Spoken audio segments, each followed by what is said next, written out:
us. Really thrilled to meet you. Very excited to meet you. Thank you. I'm happy. For being here. Happy Thank to you be all here. for being Yes, here. thank you for being here. And welcome to Vine Talk. So, you guys, today we're going to taste 6 red Bordeaux from the 2007 vintage. They're from 6 different wineries. They're from a different wide range of prices, and we're going to taste them blind, which means that you won't know which wine is which, and you won't know which wine costs most. And the idea is just to figure out in a completely unbiased way which wine you like best. And before I bring out the first wine, we're going to have my co-wine expert, Emily, introduce our home audience to these wines. So let's go to Emily. Thank you, Ray. Tonight's first wine is the 2007 Bellevue au Médoc. It is true that au Médoc is a humble Bordeaux appellation, but there are a few estates that rise to the top, and this is one of them. Bellevue is also unusual for the high percentage of Petit Verdot variety in this blend. Maybe this is the secret behind this deep red wine. Next is the 2007 Chateau Morose, and it is our second wine for a reason. It was included as one of the 14 second growth chateaux in the famous Bordeaux classification of 1855. That may not sound impressive, however, there are only 5 first growth and almost 10,000 wine-producing chateaux in all of Bordeaux. To be a second growth is a very, very high honor indeed. The third wine tonight is the 2007 Le Croc. Like Morose, Le Croc comes from the commune of Saint-Estèphe. In fact, the two vineyards are right next door to one another. Its unusual name comes from an old French word meaning a pole with a hook on the end, which is also where we get the word croquet, a game that was very popular around the time this chateau was founded. Chateau Giscourt, whose 2007 is our 4th wine, is another chateau recognized in the 1855 classification. It is a 3rd growth, still a very prestigious status to have.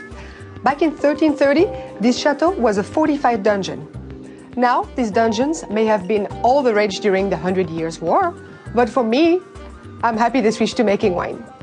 The 5th wine is the 2007 Chateau Grand Puy Lacoste from the commune of Pauillac. The chateau gets its name literally from the Grand Puy, big hill of white gravel where it sits.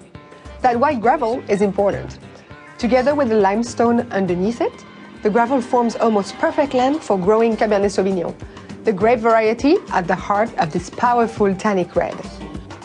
Our 6th wine, the 2007 Laura de Cambon, is truly unusual.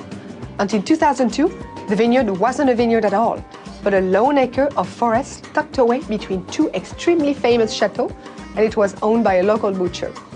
When he retired, he sold the land to Chateau Cambon-la-Pelouse owner, Jean-Pierre Marie, who planted vines and now makes this truly rare half Cabernet, half Merlot blend. All of our wines were selected by our independent panel of wine experts. Each region was narrowed down from 20 winemakers to our final 6.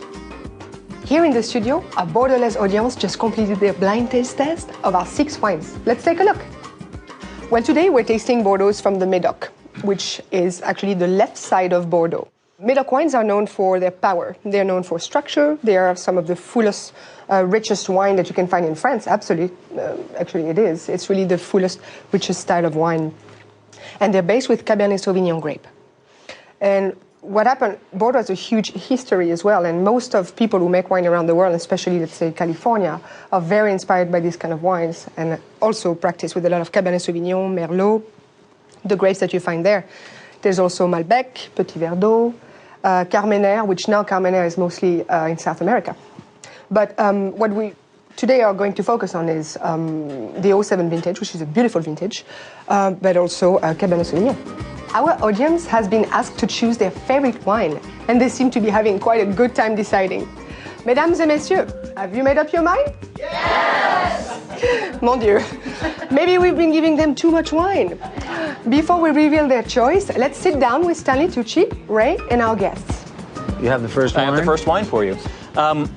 One thing about Bordeaux, which I'm going to tell you guys, in 1855, they came up with what they call the Bordeaux classification, which is the top chateaus, which sort of stuck. And ever since then, those have been the top wines of the Bordeaux region.